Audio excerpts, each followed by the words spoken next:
That's cookies. Okay. Good afternoon, everyone. The Missouri Constitution mandates that as of July 1 of this year, eligibility for Missouri Health Net program will be constitutionally fixed at 138% of the federal poverty level. So whether Republicans like it or not, Medicaid expansion is happening, and it's happening just 3 months from this Thursday. This is an immutable fact, and the irresponsible actions by the Republicans on the Budget Committee won't change that at all. The only thing House Republicans have done is declare they would rather bankrupt the state of Missouri's Medicaid program than respect the clear will of voters and fulfill their most basic oath to follow the Constitution. They would rather cling to an extreme partisan dogma that holds our state back than accept the tremendous economic and public health benefits that expansion will provide. They would rather plunge the entire state healthcare system into chaos than accept the reality that the fight for expansion is over and they have lost. And the fight for expansion is over. Come July 1st, an estimated 275,000 Missourians will constitutionally be eligible to enroll, and anyone who applies and qualifies will have Medicaid coverage in the state of Missouri. While the fight for expansion is over, because of the irresponsibility of the House Republicans, an unnecessary fight to appropriate the funding now must be waged. Keep in mind that 90% of the expansion funding, that is 90%, comes from the federal government. That's more than $1.4 billion that House Republicans don't want pumped into Missouri's economy. That's $1.4 billion that Republicans don't want creating Missouri jobs. That's $1.4 billion that Republicans don't want spent to keep Missourians healthy during a global pandemic. On top of that, under the American Rescue Plan, we now know that we will be getting an additional $1.5 billion on top of all of this just for following the Missouri State Constitution. As to the state's share, even Governor Parson acknowledged neither spending cuts elsewhere nor a tax increase is needed to cover our portion when he included full Medicaid funding in his budget. So after expansion takes effect 3 months from now, and more Missourians enroll, the program at some point will run out of spending authority if the House Republicans are successful in defunding Medicaid in the final budget. That will require the legislature to return for another costly special session to pass a supplemental budget bill to fund Medicaid for the full year. And if Republicans refuse to provide full funding in a supplemental, then the battle will shift to the judicial branch, where it inevitably ends with a court ordering Republicans to comply with the Constitution. This fight is so unnecessary and little more than a destructive temper tantrum by petulant children who didn't get their way. Missouri voters support expansion. Every medical organization and patient advocacy group in the state supports expansion. Even the Missouri Chamber of Commerce, as Republican as an organization as there is in our state, supports expansion. What House Republicans are doing is fiscally irresponsible, morally reprehensible, and completely indefensible. Their actions are a reprehensible display of outright contempt for the voters of this state. It is nothing more than political grandstanding. Medicaid expansion is the law of the land. It's time for House Republicans to stop playing games with the state economy and people's lives and do what the Missouri Constitution demands. With that, I'm going to turn it over to Ranking Member on our Budget Committee, Representative Peter Meredith. Thank you. Representative Quaid, Minority Leader Quaid, covered the top lines here. The fact is, we have something that is now in our Constitution, and it is up to us, representatives that swear an oath to the Constitution, to follow that Constitution. And that is also a constitutional amendment that was passed by Missourians, by Missouri voters. And so the fact that we sat through a debate on Thursday of last week in which every single Republican member of the Budget Committee decided to violate that oath to the Constitution and ignore the votes of voters was frustrating beyond what I can express to you. Now, before I get into some of the financial aspects of this, I wanted to just say a thank you and a shout out to this entire budget team of Democrats and those that aren't here today as well. It was a really tough day on Thursday, and one of the toughest I've experienced in my time here in the House. Listening to lie after lie after lie coming from the Republican leadership in the House Budget Committee about Medicaid expansion and about our budget as a whole. Now what that brings me to is I want to talk a little about the financial impacts of expansion. Not just the fact that 275,000 Missourians are expecting to get care from expansion, Not just the fact that we have rural hospitals that are closing because we haven't expanded yet, and not just the fact that we'd be infusing billions of dollars into our state's economy right into the health economy with those workers that we've been calling heroes for the past year. They are relying on us for this.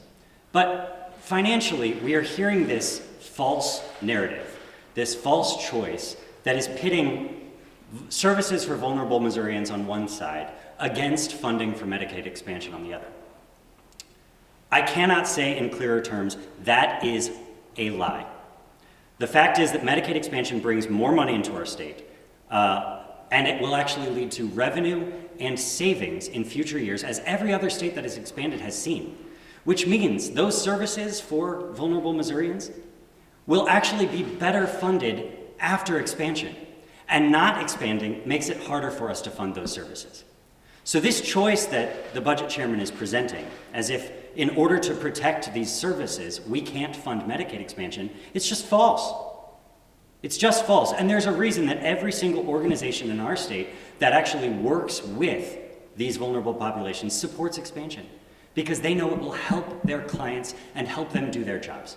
So, just to cover some of these numbers, as Representative Quaid said, we're talking about $1.4 billion annually in matching funds from the federal government to support expansion. That's money that actually pays for this. Now, the governor had a conservative estimate of a little over $100 million that would come out of GR for this first year. Now, many of us think that that number should actually be lower because of savings that haven't been incorporated, that the independent analyses all showed we would see.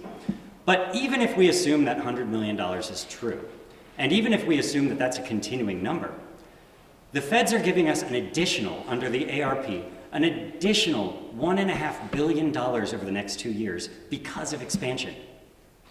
Now, that covers 15 years of that GR share, and that's assuming we don't see any of the savings that we all agree we will see. Now, that's just one piece of this. We also have $4 to $6 billion coming in from the ARP in other relief that we can use in our budget, over $2 billion of which we can use for any purpose we want in our budget. We also currently have the chairman's budget cut $300 million in spending out of what the governor had already said we ought to spend, based on a consensus revenue estimate that they came up with that we all agree is low. What that means is we are now seeing more revenue coming in than even this budget is based on. So it doesn't even include all the state revenue that's going to be coming in. But it also sets aside $250 million for a supplemental in a rainy day fund of sorts for what may come later this year. It sets aside another $100 million just unspent on the bottom line for surprises that may arise. We also have $200+ million in a cash operating expense fund, which the budget chairman called a rainy day fund. And we have $430 million in an enhanced FMAP fund, funding we've already received, matching Medicaid. That's going to grow to $750 million this year. So we're talking well over $1 billion, maybe $1.5 billion, that's in this budget that we're not spending. So every time the budget chairman says to one of you, or to the Missouri people, that we don't have the money to do all these things, that is a lie. We have the money, and we will have more money because of expansion going forward. Now, to Minority Leader Quaid's point, expansion's happening whether we fund it or not. It's a matter of how long the GOP legislators kick and scream along the way, and whether we have to go to court to force us to do it. We all believe that we should be doing the right thing now, following our oath to the Constitution, and doing what voters told us to do. And it's, in the end, the fiscally responsible thing to do. We're happy to take questions. Do you have any indication, assuming the budget crosses over the other side of the building as it left the committee on Thursday, what's the Senate going to do with not only Medicaid expansion, will they build it back into the budget? Do you have any indication of that? Do you have any indication that they're going to spend these monies that are being held back right now? Well, so some of the monies that were held back have been now set aside in that separate House Bill 21 that Representative Smith filed yesterday. It'll be interesting to see how that goes forward, because it has a lot of the things that I would argue are being held hostage in order to negotiate Republicans that understand Medicaid expansion is the right thing and force them to vote against it based on those being held hostage. Now, I think it'll be interesting to see. We know that a lot of folks on the Senate side, on both sides of the aisle, believe that we need to follow the Constitution, believe that we should do what the governor recommended, and believe that understand that we have the money right now to do it.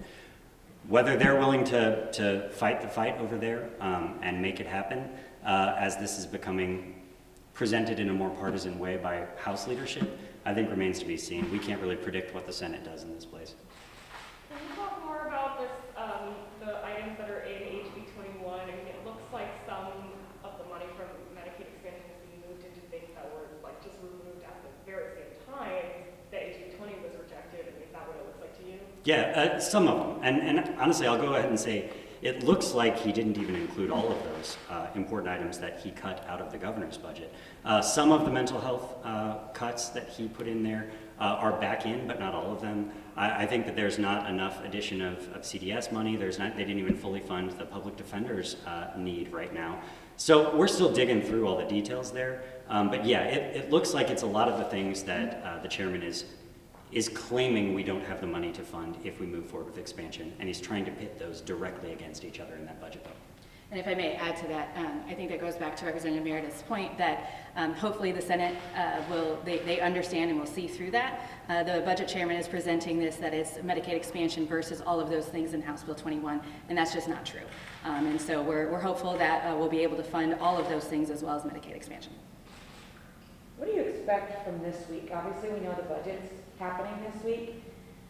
Do you expect this to still be a conversation on the floor? What are you seeing, or what are you expecting? Yeah, definitely. I can tell you that the House Democrats will be making this a conversation all the way until the end, until January 1st, when 300,000 more Missourians are covered by health care. This week on the floor, yes, on Tuesday, we're going to have the budget debate. We fully intend to talk about it the entire time. Hopefully, we can get something done in the House, and if we can't, it's up to the Senate, but I guarantee you we will continue this discussion all the way to the end. What happened on Thursday with the defeat of House Bill 20? Did you see that coming? Do you know that's what was going to happen going into that hearing? You know, we had gotten the sense coming up that that arms were being twisted among the moderate Republicans that understand that the right thing to do would have been passing it. And we kind of saw the writing on the wall when House Bill 20 was filed in the first place, in setting it up for that. You know, it's not like this is the first time we've voted in this building on Medicaid expansion. And when leadership presents it to Republican members as a partisan question, you know, you saw in Cody Smith's statement the other day, he called it Obamacare. He said it was backed by liberal special interest groups. Of course, I guess he's talking about the Missouri Chamber of Commerce and the Catholic Conference and our hospitals. I guess those are liberal special interest groups. But once we saw that framing of it, I think we all had a good sense that that's what they were going to do that day. I will tell you, I was maybe a little surprised and disappointed that not a single Republican did the right thing and voted for the funding. I thought that perhaps one or two of them would at least do that, but I think arms were twisted, and when they were told, if we don't cut this funding, you're not going to be able to fund these other priorities of yours, and the budget chairman has all the power in that process, they fell in line. And I'll add to that. Look, while I don't serve on the Budget Committee, I'm not surprised at all that yet again the Republicans here are disregarding the will of voters. I mean, since I've been here in 2017, my first year, every single session there has been something to undo what voters have said they wanted, whether it was St. Louis's minimum wage increase my very first year, to the minimum wage increase, Clean Missouri, the list goes on. Every time the Missouri voters tell the legislature to do something, the Republicans turn around and say, no, you don't know as well as we do, we're better than you, we're smarter than you, etc. We've heard things like, you're confused, you just don't understand. This is yet another time that the Republicans are saying that Missouri voters don't know what they want and that they know better here. And so, frankly, I wasn't surprised. I continue to be disappointed every single time that the Republican leadership tells the voters that their voices don't matter. Just process-wise, you had talked about reintroducing the funds back on the House floor.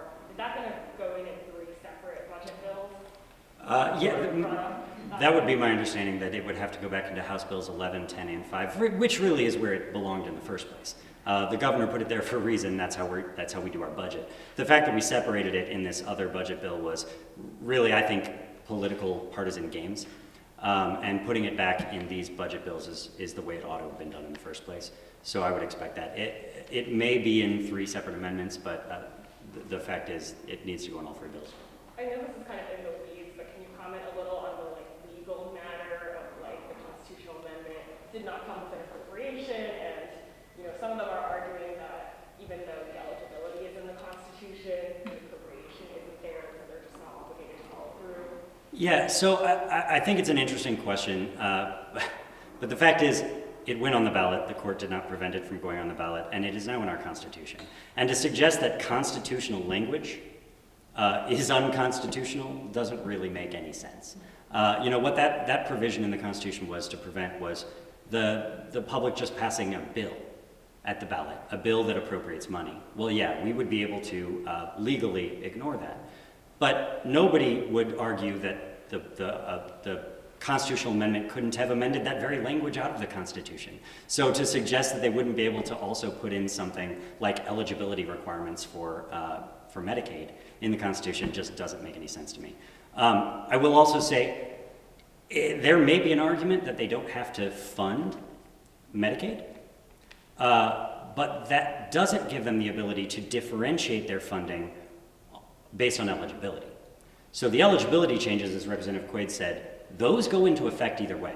If somebody that's eligible by the income thresholds in the Constitution now applies as of July 1st, they will be entitled under the Constitution to Medicaid. So any shortfall that we're doing in budget isn't just going to tell them they can't get Medicaid.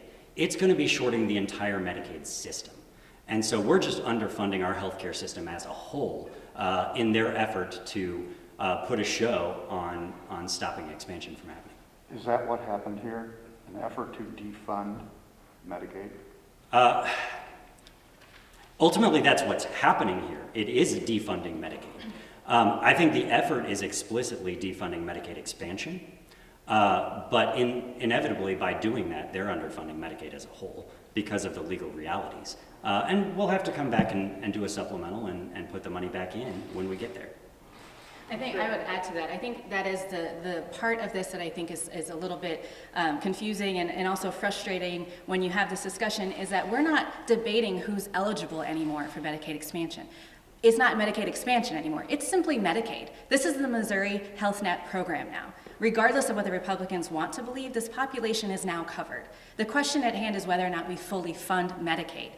And so this, again, this false choice that the budget chairman and the Republicans continue to give us of not funding expansion isn't the reality. This population is part of Medicaid now. And so we as a legislature need to fully fund Medicaid so that everyone is fully covered, so that we're not seeing nursing homes or we're not seeing people who currently have Medicaid coverage suffer or not get their things reimbursed for.